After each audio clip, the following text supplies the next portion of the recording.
चाईबासा से देखिए, चाईबासा से ये बड़ी खबर है। सीरियल किलर बना दंतैल हाथी और ये काफी ज्यादा खतरनाक हो चुका है। बबादिया गांव में हमला करके 3 बच्चों समेत 5 लोगों को अब तक मार डाला है। मृतकों में एक परिवार की एक पति, पत्नी, 2 बच्चे और गांव का एक अन्य और बच्चा इसमें शामिल है। अब तक इस हाथी के हमले से ग्रामीणों की संख्या जो है वो 15 हो चुकी है। एक दंतैल हाथी सीरियल किलर बन चुका है। ऐसा इसलिए कह रहे हैं क्योंकि 5 लोगों की जान ले ली है, 3 बच्चों की भी जान ले चुकी है। ज्यादा जानकारी के लिए न्यूज 18 संवाददाता रुपेश प्रधान हमारे साथ जुड़ रहे हैं। रुपेश, देखिए, ये वही हाथी है जो लगातार पिछले 5-6 दिनों में कई लोगों की जान ले चुका है और बंगाल से भी स्पेशल टीम बुलाई गई थी। क्या अभी तक ट्रेस नहीं किया जा चुका है हाथी का? जी देखिए, इस खतरनाक हाथी जो ये दंतैल हाथी 1 जनवरी से अपना आतंक शुरू किया है, तो अब लगातार इसका आतंक जारी है।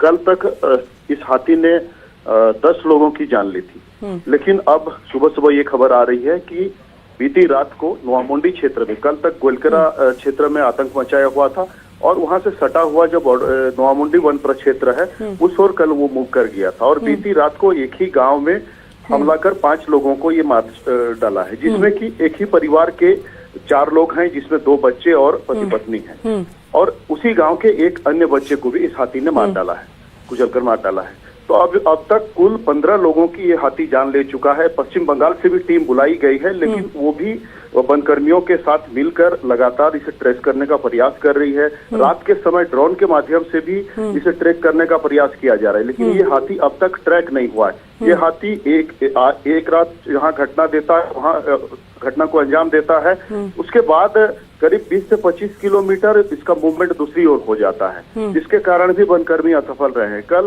वनकर्मी जैसे बता रहे हैं, बीती रात को जिस गांव में जाकर ये अटैक किया था, वहां जब वनकर्मी पहुंचे तो वहां आसपास इस हाथी को ट्रैक नहीं कर पाए। फिर दूसरी जगह मूवमेंट के बारे में जानकारी मिली, वहां जब वो पहुंचे फिर दोबारा खबर आई कि उसी गांव में वापस लौटा है और 4 लोगों को मार डाला है। तो अब उस आसपास के क्षेत्र में अब हाथी नहीं है। फिर जानकारी मिल रहा है कि मझगांव के क्षेत्र की ओर इसका मूवमेंट हो गया है। तो हाथी को ट्रैक करने में पिछले 5-6 दिनों से वनकर्मी भी नाकाम रहे हैं, जिसके कारण लगातार हो रही है। दूसरी बात यह है कि ग्रामीण लगातार मांग कर रहे हैं कि जब लगातार लोगों को हमला कर उनकी जान ले रहा है यह हाथी, तो वन विभाग द्वारा इसे बेहोश करने के बारे में अब तक क्यों डिसीजन नहीं लिया जा रहा है? बड़े अधिकारी बड़ा फैसला लेने में असफल क्यों रहे हैं? इसको लेकर भी लोगों में नाराजगी है। बिल्कुल रुपेश, तो इसे कहीं ना कहीं वन विभाग की नाकामी ही मानेंगे, क्योंकि इतने दिन हो गए हैं और कई लोगों की जान जा रही है। लगातार हाथी उत्पात मचा रहा है, लेकिन अभी तक इसका कोई समाधान नहीं निकल पाया है। बहुत धन्यवाद आपका इन तमाम अपडेट्स के लिए रुपेश। खबर नवादा से है, जहां एक बार फिर प्रशासनिक लापरवाही की तस्वीर सामने आई है। दरअसल नगर परिषद